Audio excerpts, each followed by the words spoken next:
Mai sauraro assalamu alaikum wa rahmatullahi ta'ala wa barakatuhu. Barkanmu da wannan lokaci, barkanmu da sake saduwa da kai a cikin shirin ido ba mudu ba. Shirin da yake zuwa maka daga nan gidan rediyon jihar Kano na hukumar rediyo ta jiha a tashar mu ta biyu ta FM mita 89.3 a dukkanin ranar Talata da misalin karfe 2 zuwa karfe 3 tare da shehin malami Sheikh Malam Lawan Adam Yuginyu da kuma ni Abdulrazak Sagir Makwaradi. Da fatan mai sauraro zai biyo mu cikin shirin domin jin abin da shirin na wannan rana ya kunsa.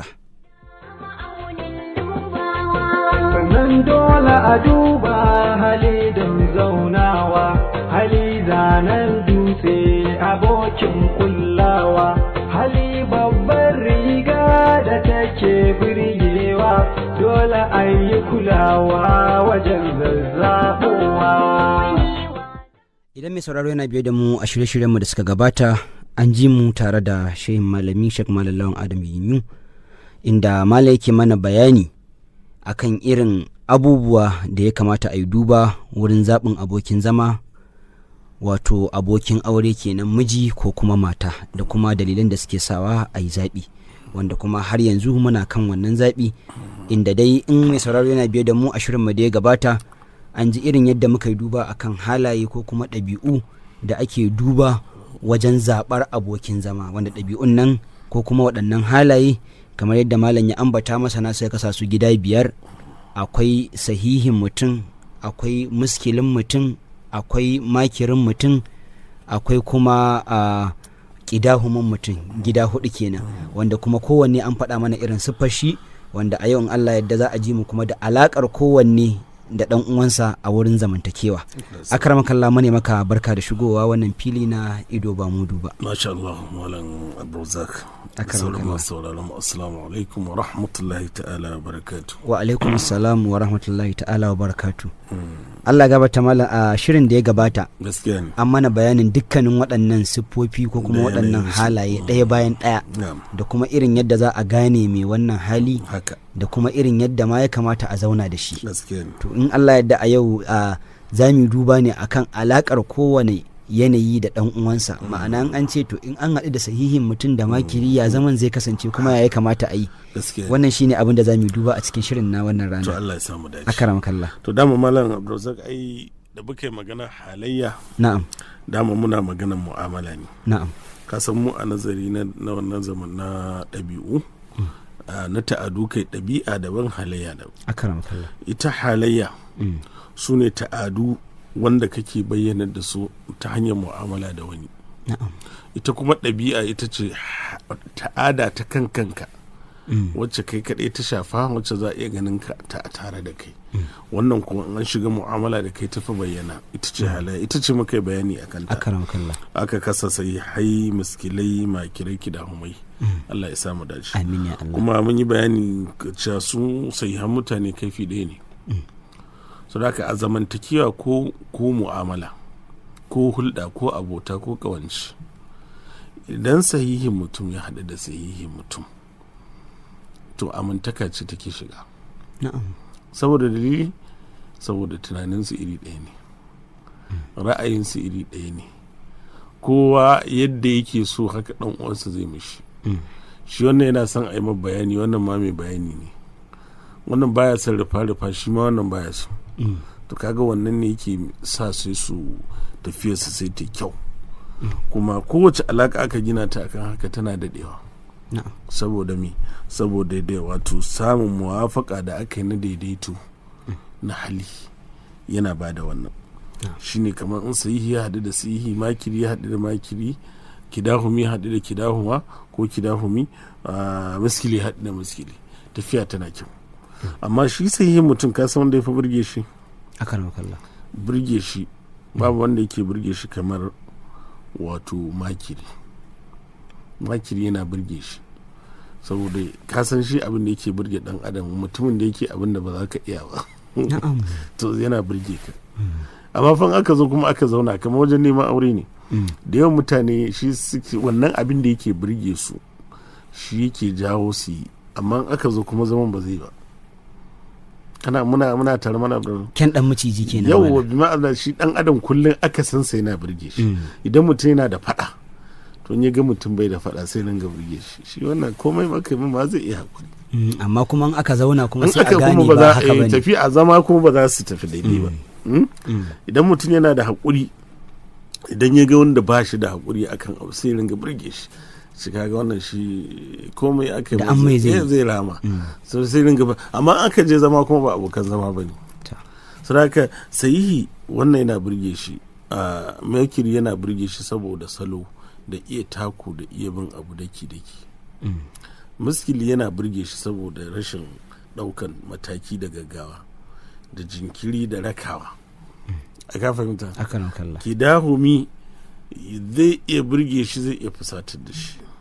A ka fahimta? Zai iya burge shi, zai iya fusatar da shi. Inda zai burge shi ne kidahumi shi ma yana iya fitowa ya balo koko. A ka fahimta? To kaga anan sun yi musharaka. Amma cikin maganganunsa shi kuma shirman da zai shi ne zai fusatar da shi. Idan a alaka ne ta zama ko ta abota ko ta kawance, idan sahihi ya haɗu da sahihi ko sahihi ya haɗu da sahihi ya ta yi kyau. Na biyu wanda za su haɗu da shi ta yi kyau makiri da sahihi. Makiri da sahihi suka da ai shi saboda makiri yana rikida ne.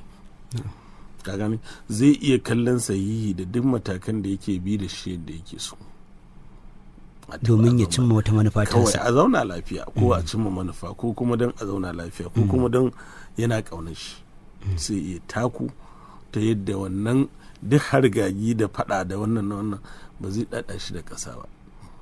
Zai iya haƙuri ya bi da shi ya sa hikima da basira har ma ƙila ya sa ya rage masa kaifin wannan faɗan a kansa, ko da zai a wani wuri idan ya zo nan sai ga ba buƙatar ya yi domin ya yi ba zai ba da fa'idar da yake so ba don ba za a taya shi ba. Shi sa idan aka sami aure tsakanin sahihin mutum da makirin mace za a ji shiru a cewa na faɗan tsiya ne da shi, amma ya aure wata mace shiru ta gyara shi ta ni makira ce.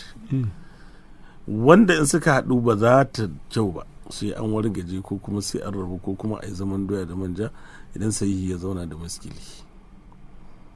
Idan aure ya haɗa su ai ka fahimta shi zai yi faɗa, shi kuma miskili zai ce in dai ta faɗa za a biyu to ba zai risina ba, a yi magani yawa a yi magani. Sannan miskili zai dinga yin abubuwan a ɓoye, shi kuma zai ga cewa kamar munafunta saki. A ka fahimta to wannan shine zai gwada su. Shi miskili ba zai yadda da faɗa ba, kuma bai yadda da komai a fito da shi a fefe ba, kuma bai yadda yana shi sirri makamansa ne. Shi kuma sahihi bai yadda da shiru ba, shi ya fi san duk abin da ya taso a yi ta ƙare a shige wurin. Sannan kuma shi bai yadda da wato ya zama na abu an ce sai an taɓoye shi ba, shi sahihi ba zai yadda da wannan. A fito mai ake shayiwa ake shayi, a bayyana abu kawai sai an bayyana abu za a fahimce shi. To wannan shine zai sawo musu matsala. Aka fahimta. Idan ya haɗu da makiri da sahihi ya haɗu da kidahumin mace, to kasan shi saboda sai hancinsa yana da alamu ne na shugabanci, tsawatarwa da shauransu duk siffa ce ta manyan mutane da dattako da tsawatar kai faɗa ka nuna ka duk girma ne. To matsalar da za su samu da kidahumi shine duk kokarin ya gyara kidahumi ba zai gyara ba, saboda kidahumancin nan ba zai zama kamar sa ba. Wannan rashin zama kamar sa din a nan ne za su da samu wato 'yan matsala, amma za su iya haɗuwa, tasu za ta ɗanyi kyau fiye da ta muskili, tunda shi ma kidahumi in aka taɓo shi zai iya bayani, baya shayin ya ɓarar da magana mai daɗi ko mara daɗi, ta dace ko bata dace ba. Ko sahihi sai ya auna ya san me ya kamata. Kaga yadda alakar su take kenan. Malam, wato idan mai sauraro yana biye da mu, shi simfi na farko ma'ana sahihin mutum, sahihan mutane sahihan mutane da nau'i ɗaya suke iya haɗuwa a zauna lafiya, shine sahihi ajin farko kenan. Ajin farko na sahihanci. Idan ya haɗu da makiri ko mace ta haɗu da namiji makiri ko namiji ya haɗu da mace makira, to shine the best, shine za a zauna lafiya. The best relationship kenan. The better relationship shine sahihi da sahihi. Yawa. The good relationship shine shi ya haɗu da makiri, ya haɗu da kidahun. The worst shine ya haɗu da miskili. shi sayi saboda shi da muskili sun yi hannun riga ne to tafiyarsa ba za ta yi daɗi ba kowa tunaninsa ba iri ɗaya ba ne yawwa Allah ya sa mu dace amin ya Allah wala malam sai idan muka dau makiri kaga ai karatun da ɗaya ne muka dau muskili kai shi muskili wanda zai fi masa daɗin mu'amala makiri ne shi kuma to ai makiri shi ai ruwan zafi ne ba ka da gefe wato malam shi makiri shi is the best all round ne shi ai shi the best ne ko ina zai iya shiga ya zauna su ne mutanen da suka fi cin nasara a rayuwa fararen makirai saboda Allah ya musu baiwar iya tafi da kowane yanayi suna iya tafi da kowane su sarrafa shi su tafi da shi su cimma da abin da suke so su cimma ba su da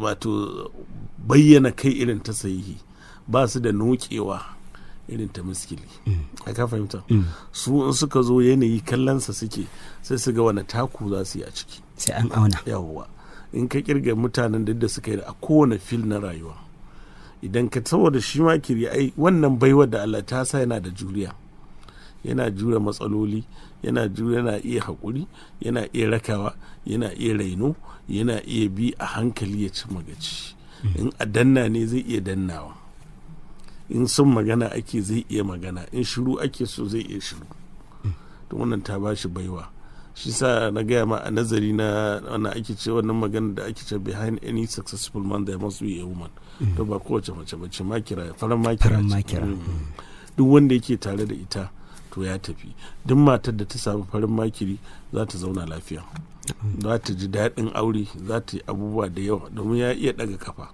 ya iya yafiya ya san kuskure ya san larura shi ba zai rufe idansa ba a komai yana auna abubuwa sosai shi sa na gaya ma a rayuwa su ne the most successful mutane a komai duk fil ɗin da suka shiga idan malami farin makiri ne to sai ya excelling idan ɗan kasuwa farin makiri ne sai ya kai gaci ko me idan ma'aikaci farin makiri ne zai ɗauka ko me inda wannan ɗabi'a tana tare da wannan halayyar ta'ada ta wannan tana tare da mutum to zai tafi shi sa miskili tun da yana da matsala tasa to ba wanda yake iya tafi da shi ya zauna lafiya da shi sai makiri idan miskilin namiji ne in ya samu farin makira shiru za ka ji duk wannan miskilancin shiru za ka ji na biyu shine ya samu maskili dan uwansa su ne daraja ta biyu a wanda za su fi kyau a mu'amala idan maskili da maskila suka haɗu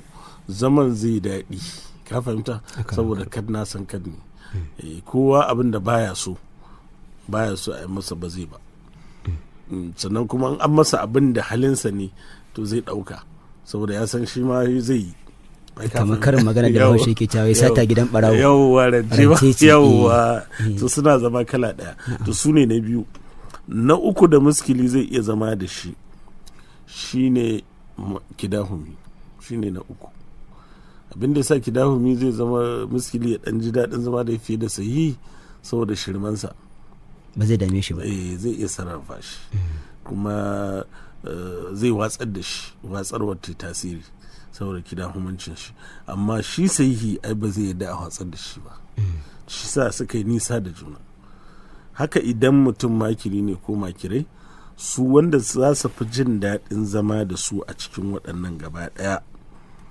shi ne kidahumi shi makiri zai ji daɗin zama da kidahumi saboda zai iya sarrafa shi a jihu zai sa shi sa idan mace ta auri makiri idan mace farin makira ta auri kidahumi to mijinta ce ne ba zai iya wani tasiri ba komai ita to shi sa yake da wannan tasirin idan kidahumi ya auri mace farin makira to ita za ta juya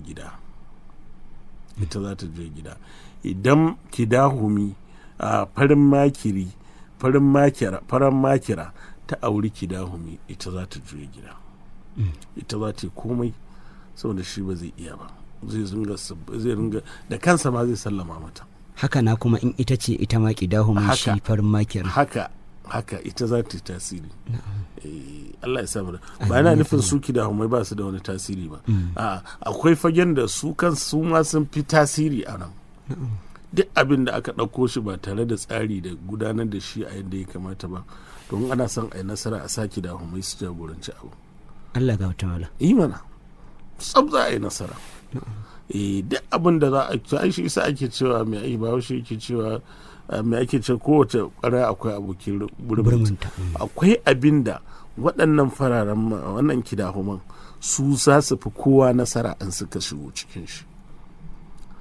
Suka zo cikinsa su yi sa za ka ga mai mulki yana son su kusa da shi, saboda akwai abubuwan da su ne suke iya yin sa, waɗannan duk ba za su iya ba. Yawwa sai su in aka bar su kuma suna iya exilin. Kidahumi na iya cin duk wata nasara da ake ci idan ya samu dama, ta ɗaukaka, ta kuɗi, ta mulki, ta ilimi, ba abin da ba zai samu. Amma dai wato wannan kidahumancin zai ringa giftawa a cikin mu'amalarsa, za a ringa gani na furicinsa da hulɗarsa da sauransu. Amma ba zai rage shi da komai ba, iyakaci wannan ɗin abin da sadaka shi makiri, farin makiri ko makirai waɗanda suka fi jin daɗin hulɗa da su ne kidahumai, domin za su sarrafa su yadda suka ga dama. Shi sa matar da ta san kanta ma da ba ta son a takura mata a rayuwa, to kidahumi za ta nema ta aura, to da ba zai takura mata sai abin da sai yadda ta ga dama. Kawai ta sai da za ta ninke shi a ci gaba da tafiya. Haka mutumin da yake son wato ba mace mai abubuwa na ka'idoji da sharuɗa da bukatu da muradai da yawa ba, wato ba za ta sa ido ta ringa bibiyar abubuwa ba, to yana son wannan sai je auro kidahuma. Kai ta harkokinka ita ba damuwar ta bace, ba za ta sa ba ido, ba za ta dame ka, ba za ta ba wasu sharuɗa, ba ta da wasu ka'idoji, duk abin da kai mata godiya za ta iyakaci abin da ta sa gaba kawai ka taimaka mata ta yi ya shagaltar da ita. Ai muna tare ko to haka suke. Shi kuma da za a samu kidahumai a ce wa za ku zaɓa ku hulɗa da shi, to za su fasan su hulɗa da makiri su ma kidahumai za su so. Na biyu kuma miskili, saboda mai tumala saboda shi ne zai bar su sai abin da suke so, ba zai kyare su ba, ba zai ce ba sa yin ba daidai ba, a ka fahimta, zai bi ta hikima ne da ya sarrafa su kawai. don haka za su zaɓi alaƙa da makiri, zai fi musu fari. Daga nan sai miskili saboda shi ido zai sa musu, a ka fahimta, wannan idon ya ba su damar su ɗana kidahumancin su ba a takura musu ba. Shi ko sahihi cewa zai sai sun yi daidai, sai ya gyara yawa sai an yi kaza sai in tuka je yadda alaƙa take.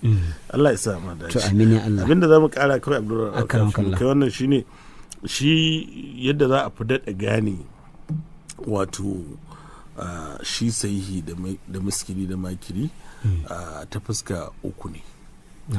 Ta fuskar abin da ya shafi tafiya da kallo da kuma magana.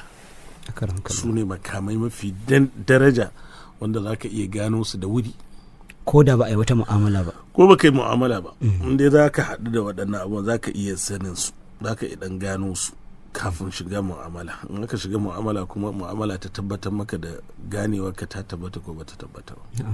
Misali, duk inda wato sahihan mutane suke za ka ga suna da sauri a tafiya su, ba sa tafiya a hankali. Wannan daman da ya extrovert, ka fahimta, da ka ga da action suke tafiyarsu za ka ganta da wato ba akwai sauri a cikinta, ko da ƙarfi haka za ka suna tafiya.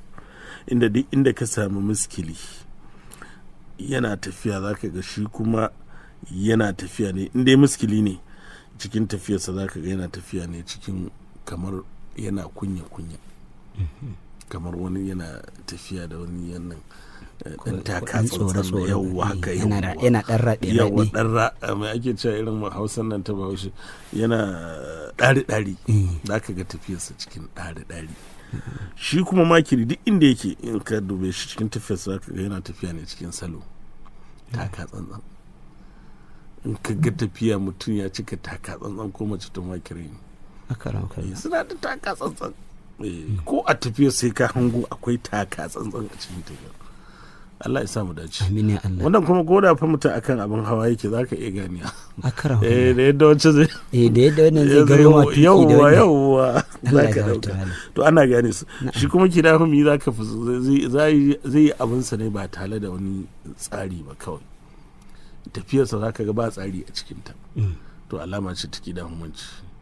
Farfarrata ta in mace ce kaga tana iban kasa da kafa tana kaza wasu abubuwa dai abnormal wanda normal mutum baya yi to yana tabbatar da kidahumanci.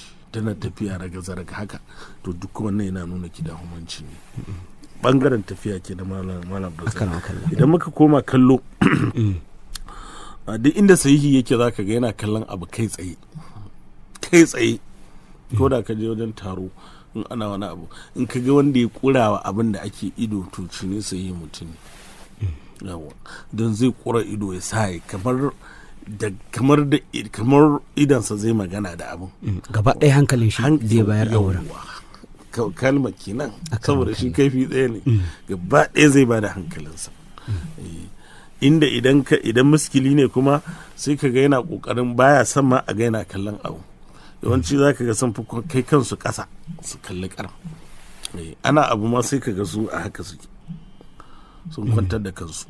Shi kuma makiri zai kalli abin amma cikin tsari ba zai tsira ido a ga kamar an gaba ɗaya da yana kallon wurin yana ci gaba da sarrafa kallonsa a sauran wurare ba zai concentrating ba saboda shi koyaushe a cikin karatu yake shi makiri koyaushe a nazarin yadda abubuwa suke yake sosai yana kallon abu kuma yana ɗauke kaɗiransa yana kai su wani wura yana haka to wannan duk yana fassara ma amma wanda kaga a kallon abu bai dame shi ba ya fi ma ƙoƙarin kunya ko kwantar da kai maskili ne idan kuma makiri ne a kallo to shi ma za a kidahumi kai shi ne na uku na hudu ko to shi kuma a kallo za ka ga ba shi da tsari kwata-kwata a kallonsa muna kallon yana yin wani abu yana kaza yana jiya haka abubuwa dai kuma ba za ka kama ba wani abu yake nema ba dai haka dai yake ta kuma ba wani nazari yake ba babu wata cikakken nutsuwa ne yawwa to shi a nan an fi gane kidahumanci abu na uku a gurguje shine da ake yawa magana shine duk inda sahihin mutum yake bayyana magana yake a to yana wuri muryarsa za ta daga za a ji shi ba zai magana kasa-kasa ba aka fahimta ba zai magana tsaka-tsaki ba daga bayyana ta zai don ba za mu ce ihu ba ko ya kara amma dai zai magana su a bayyane in yana guri yana kowa ma zai ji me yake cewa ba wani wannan bane to yawancin su aka ji maganar su haka take idan muskili ne kuma to zaka tarar da shi yana kokarin yana sarrafa murya ne zai iya kasa zai iya sama kaɗan amma ba zai iya daga ta kamar da sai yawa to shi zaka gane shi ta nan idan makiri ne shi kuma mai ake cewa shi muskili sassauta murya yake a shi kar a ji shi komai na saboda sirri haka so yake magana ƙasa-ƙasa in ka gani muskili ya ɗaga maka murya larura ce kawai ta sai an ɗaga murya a wurin amma ba haka ba maganganun su duk sassauce a sassauce za ka ji su ƙasa-ƙasa mai sarrafa murya makiri ne zai sarrafa muryarsa daidai da muradin me yake yi a wurin akwai buƙatar ya ƙasa-ƙasa ko ya ɗaga ko ya tsaka-tsaki duk zai nazari ne da wannan zai aiki ai ka fahimta amma a taro ne haka ba za ka ji cararsa haka kawai ba kamar yadda za ka ji cara ta sahi kamar yadda za ka ji cara ta kidahumi to ba za ka ji cara ta makiri da muskili ba amma makiri kuma zai iya rikida in ya shiga cikin kidahumai a kidahumancin in ya shiga sahihi a sahihancin in ya haɗu da muskilai shi ma ya rufe bakinsa duk zai iya to saboda ka shi ake ce masa yana sarrafa muryarsa ne a wannan shi kuma wannan wato kidahumi mun faɗa muryarsa za ka ji ta ba ta da yana iya ko kaka zai iya yin ta ai ka fahimta yawa zai iya daga ta man ya gada ma fiye da ta sayi zai iya daga ta daidai da ta sayi zai iya koda baya son dai kasa da murya in ka je kasa da murya a wuri ne da ba a son magana zai yi kasa-kasa ya surutansa amma in dai da damar ya magana to zai yi za a ji shi mutum biyu suna daga magana, biyu suna sassauta magana ko su kasa da ita.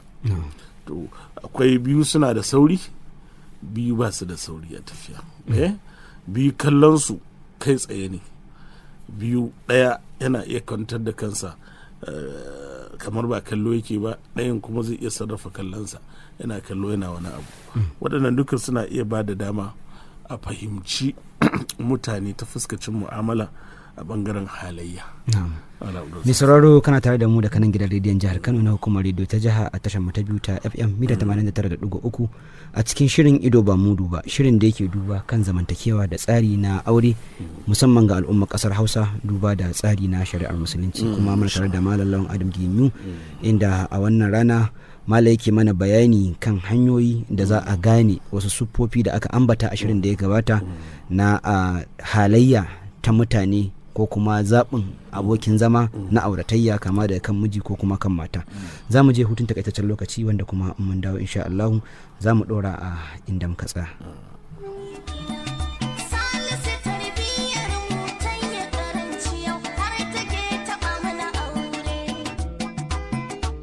Mata ku mazan aure, mata ku mazan aure, mata ku mazan aure.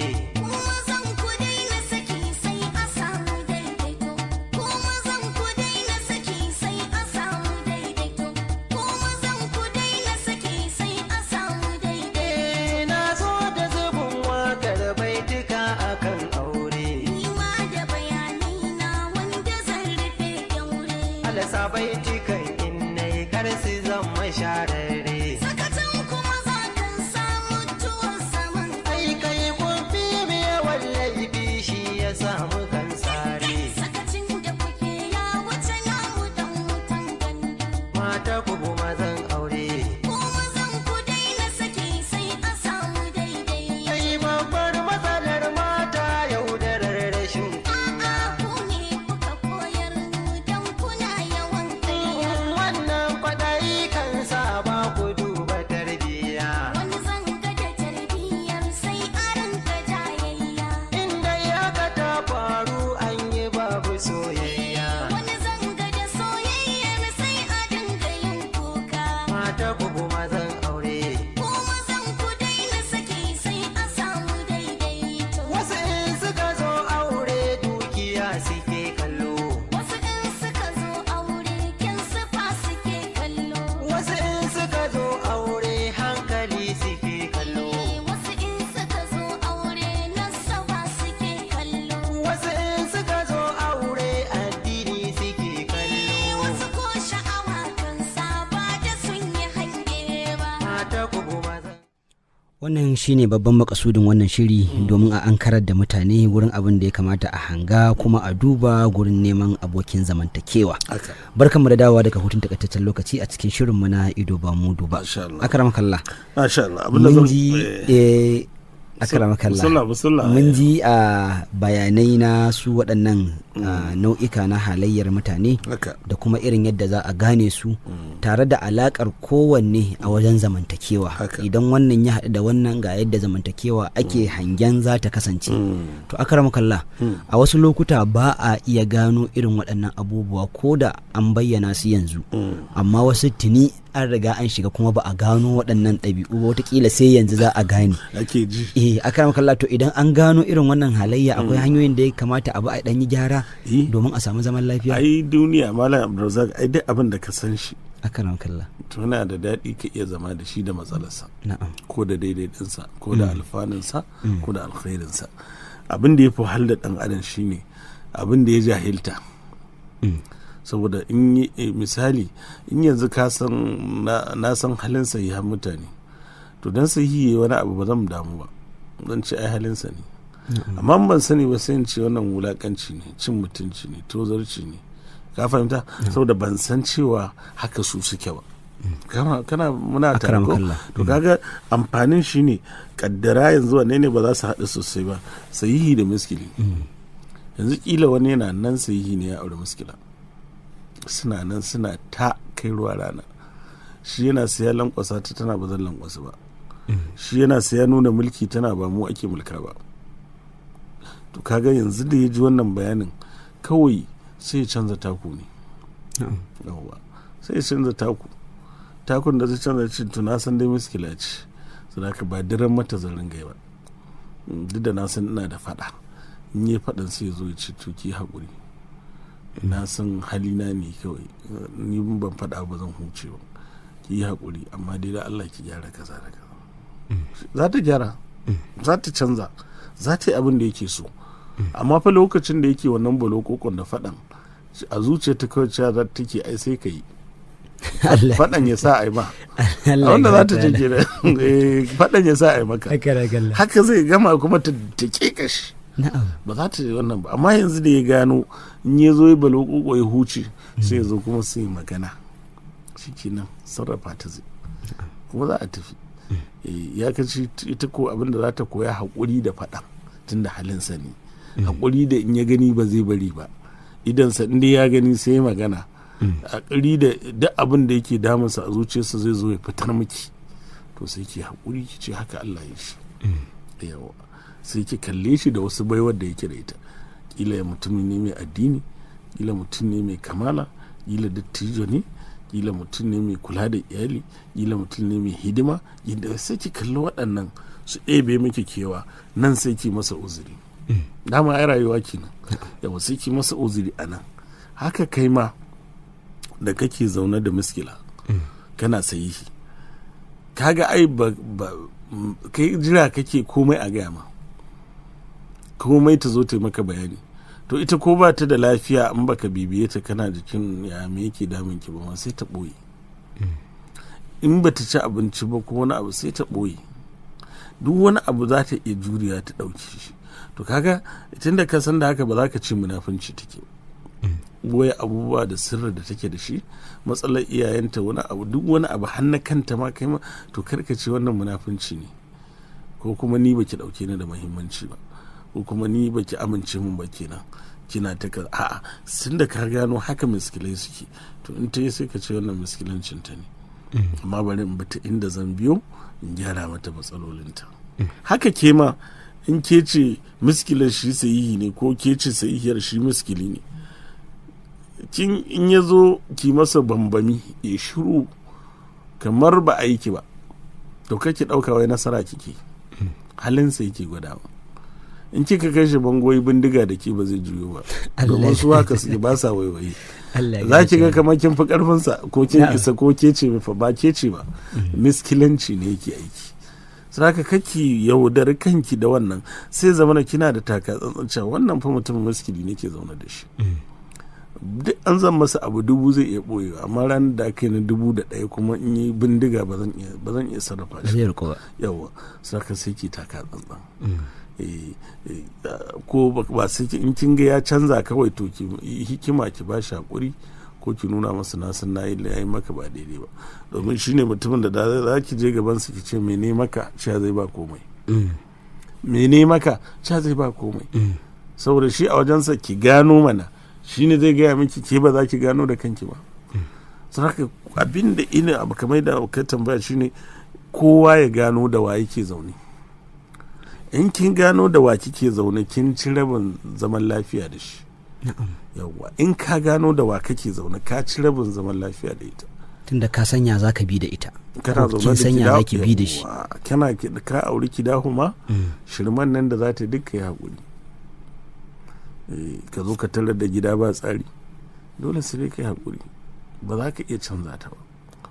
Ka zo ka tada ita abubuwa ba a wargaje ko ta gaya ma maganar da ba daɗi, kawai abin da za ka tuna wannan fa kidahuma ce, za ta iya abin da ya fi haka, sai ka bi da ita a zauna lafiya, domin kila tana da kyau kana son kyanta, kila ira asali ce kana son asalinta, kila tana da ilimin ta yana birge ka, kila mai kuɗi ce tana da ɗaukakar dukiyar tana zama maka rufin asiri, za ka sai ka mata uzuri a kidahuma, sai ka kalli wancan, yawwa sai ka kau da kai da wannan, kowanne haka zai yi. Amma dama rigimar duk mafi yawan gidajen aure rashin sanin halaye ne na mu'amala. Ban sani ba shi bai sani ba, saboda haka cikin duhu muke, kawai kowa an aka yi abin da kwakwalwarsa ta fassara, tunaninsa da zatansa da mai ake cewa zato da shi ne da kirdado kawai da shi yake aiki. ai wancan abin da take min rashin mutunci ne, bata dauke ni a bakin komai ban isa ba, saboda haka tunanin sai bashi, amma bai san cewa kila wasu abubuwa ɗabi'unta ne ko halayenta ne suke da tasiri a kanta, wanda ba yadda za ta yi da su sai sun bayyana. In lokaci yayi na su bayyana za su bayyana. Allah ya sa mu dace. Amin ya Allah. Da fatan mai sauraro kuma yana tare da mu. Wannan satar amsa ce malam ya bayar da kuma karatu a buɗe. Wanda dama kuma kullum kokarin da ake kenan aga an samu zaman lafiyar, domin aga an haifar da yara manyan gobe masu cikakkiyar tarbiyya da kulawa. Shine magana. To malam Allah saka da alheri. Akramakallah sai ya dauraya. Dauraya ya ce ko muna da lokaci. Akramakallah da lokaci. Inda lokaci ba sai mu shiga gaba ta biyu ba? Da lokaci akramakallah. To mu shiga gaba ta biyu ko? To akramakallah. Sai mu shimfiɗa. Akramakallah. Gaba ta biyu shine zabi ta fuskacin ɗabi'a. Na'am. Kasuwancin halayya ne. Akwai bangaren ɗabi'a. Su ma ɗabi'u na mutane hudu ne. A ɗabi'a mutum hudu ake da su. Akwai masu daskararren jini, akwai masu sanyin jini, akwai masu tsinkakken jini, akwai masu tafasasshen jini. Haka mutane suke. Ko dai kai jini mai tafasasshen jini ne, ko mai daskararren jini ne, ko mai sassanyen jini, ko mai tsinkakken jini ne. Malam, kafin mu shiga ga fannin ɗabi'a, ko za a ɗan ƙara mai sauraro bayani bambancin ɗabi'a da halayya? Yawwa, a fage na nazari, na social philosophy ko social psychology, magana ce ta in an ce ma hali yana nufin ta'adarka, halayenka, ɗabi'unka tare da wani mu'amala. Shine hali. Idan aka ce ɗabi'a ana nufin ta'adarka da Allah ya halicce ka da ita akan kanka, kai haka kake kawai, ko da mu'amala ko ba mu'amala haka kake. Hali ko sai da mu'amala yake bayyana. Ya fi bayyana ta cikin abubuwan mu'amala da kuma kamar yadda muka faɗa da wasu abubuwa da mutum zai aiwatar a duk lokacin da yake gaban mutane ko yake hulɗa da mutane. Yawa, su ɗabi'u kamar su halaye kamar su ne a bayyane, kamar ɗabi'u a ɓoye. Idan mutum ka ce masa ɓari ne, to kana iya cewa cikinsa ɗabi'arsa take, wajensa halayensa suke. Za ka iya kuma cewa wato ɗabi'a ita ce mutum a kan kansa abin da Allah ya gino shi da shi na asalin tsatsan da ya gino a kai. Halayya kuma shine ginin da ya samu ta hanyar environmental influence da abubuwa da yawa da ya same shi. Misali, duk ba muna zancen tafiya a hankali da sauri da sauransu ba, za ka je ka tada wasu mutanen saboda environmental influence dukkan su sauri suke. Da za a gane a cikinsu, to za ka ga akwai wanda ya fi sauri, akwai wanda saurinsa kaɗan ne. Wasu za ka ga dukkansu a hankali suke tafiya, to za a gane, to sai an ga wanda ya fi tafiya a hankalin, daga nan duk za a aura. Bi ma'ana influence na environment yana tasiri akan halayya da yawa sosai, fiye da yadda inda bai cika tasiri sosai ba akan ɗabi'a ne. Ɗabi'a ta fi halayya ƙarfi, ta fi ta tasiri, ta fi ta kuma wato motsawa. Allah ya samu dace. Amin ya Allah. Wannan gurguje dai mun faɗi ko? To akramakallah, kuma kowanne a cikin su yana iya tabuwa ko kuma ana iya canja shi. Tarbiyya ba abin da ba ta tabawa. Tarbiyya ba abin da ba ta tabawa. Tarbiyya, yadda aka tarbiyanci mutum yana iya tasiri akan ɗabi'unsa da halayensa, amma dukkan su ba canzawa suke ba, sai a gyara su saitu su canza. Misali, idan mutum ya tashi daga nan ya koma turai, to tarbiyyar turai za ta yi tasiri a kansa, za ta yi tasiri a kan halayensa da ɗabi'un shi. Suna nan na asali, amma in ya dawo nan sai an gan shi wani ba wai canja yawa, saboda tasirin tarbiyyar da ya samu kansa a can. Bi ma'ana kowane abu ba abin da tarbiyya ba ta aiki a kan shi. Allah ya samu dace. Amin ya Allah. To akramakallah gare ka. To game da mun kasa hudu yadda aka kasa su a nazari, hudu shine masu tafasasshen jini. Farko, sai masu daskararren jini, sai masu sanyin jini, sai waɗanda suke da tsinkakken jini. Su masu tafasasshen jini tura suna kiran su choleric in nature, ko su ce musu choleric in character, ko su suna da habits na cholerical habits, haka suke kiransu. Su masu tafasasshen jini na Malam Abdulrazak a mutane su zakakurai ne, suna da halin shugabanci ne, suna da zafi. Shi sa wasu karatun gida ake ce musu suna da ɗabi'a ta wuta. A ka fahimta? Ya ce wannan nari ne, yana da ɗabi'ar wuta. Maganarsa shine jininsa tafasasshen jini ne. Su waɗannan mutanen mazansu da matansu shugabanni ne ɗabi'a, wato shugabanni ne a ɗabi'a. Bi ma'ana in kana son ka ga gwanintarsu da baiwarsu a ba su shugabanci, suna da kyau a shugabanci. Saboda dalili shine tsayayyu ne, jajirtattu ne, in suka sa abu gaba da gaske suke, ba sa yi da wasa. Sannan duk inda suke masu tafasasshen jini mazansu da matansu ba su yadda da sassauci da sakaci ba su da sakaci, ba su da sassauci akan abin da suka sa gaba. Kuma idan suna wuri ba sa yadda a yi ba tare da suna da kamanceceniya da sahihan mutane, ba sa yadda a yi abu ana yi ba daidai ba su sa ido, sai sun yunkura suna ganin bari su kawo gyara. Shi sa wasu su ake ganin kamar ake kallon su kamar da suna da kyashi, ko a ce suna da gaba, ko suna da hasada. Ba hasada ba ce da su, ba kyashi ba ne, ba gaba ba ne, son gyara ne. Saboda su shugabanci a jininsu yake, idan ba irinsu ne yake shugabanci ba, gani suke kowanne kuskure yake. Idan ka ba da shugabanci ga mai daskararren jini, ko ka ba da shi ga mai sassanyen jini ko mai tsakakken jini, in mai tafasasshen jini ya zo gani zai kawai kurakure yake, ba haka ya kamata ba. Saboda su haka ake a jininsu. Jini ne na mutane masu jagoranci. Su kansu zai a extrovert, masu bayyana ra'ayinsu ne, ba sa ɓoyewa. To akaram kalla, menene alakar ɗabi'a ta shi wannan tafasasshen jini da kuma halayya ta sahihanci?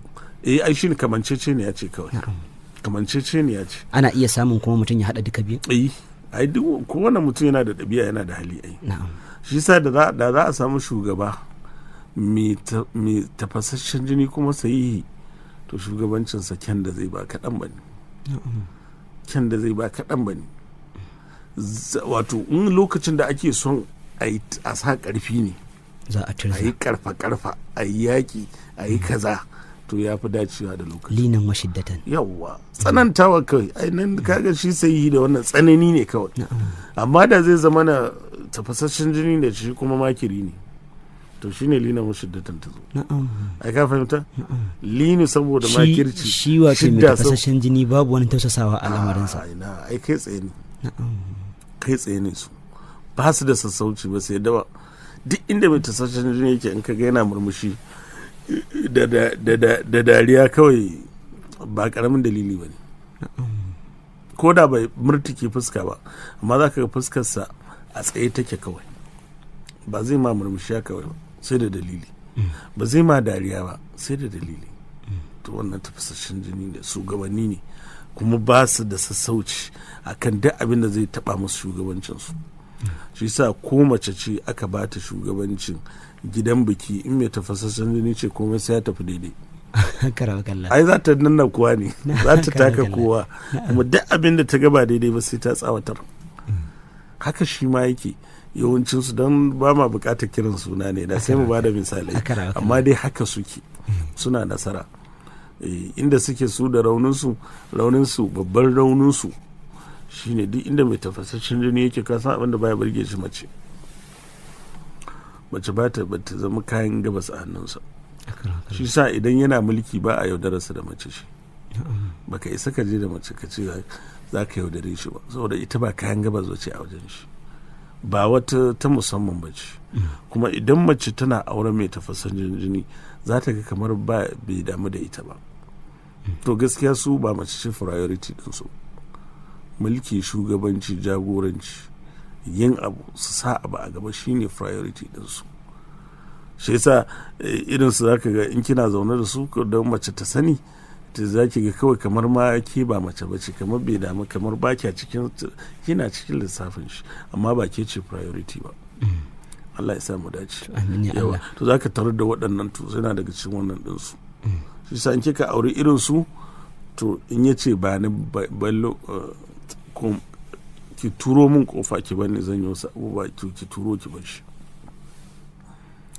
ba dole ki ce ba ki lokacinsa kamar yadda za mu zo waɗanda suke iya ba da lokaci. To kuma shi malam mai tafasasshen jini ko kuma mai tafasasshen jini ta mace babu wani abu da za a iya musu wanda zai burge su ko kuma ya ɗauki hankalinsu?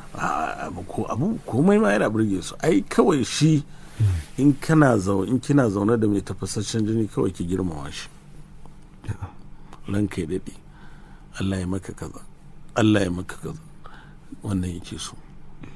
Loyalty ba abin da yake burge mai tafasasshen jini face ya yi mabiyayya, a girmama shi, ka gama da shi. Idan mace ce ka gama da ita, idan namiji ne ka gama da shi, ba abin da ba zai yi da kai ba.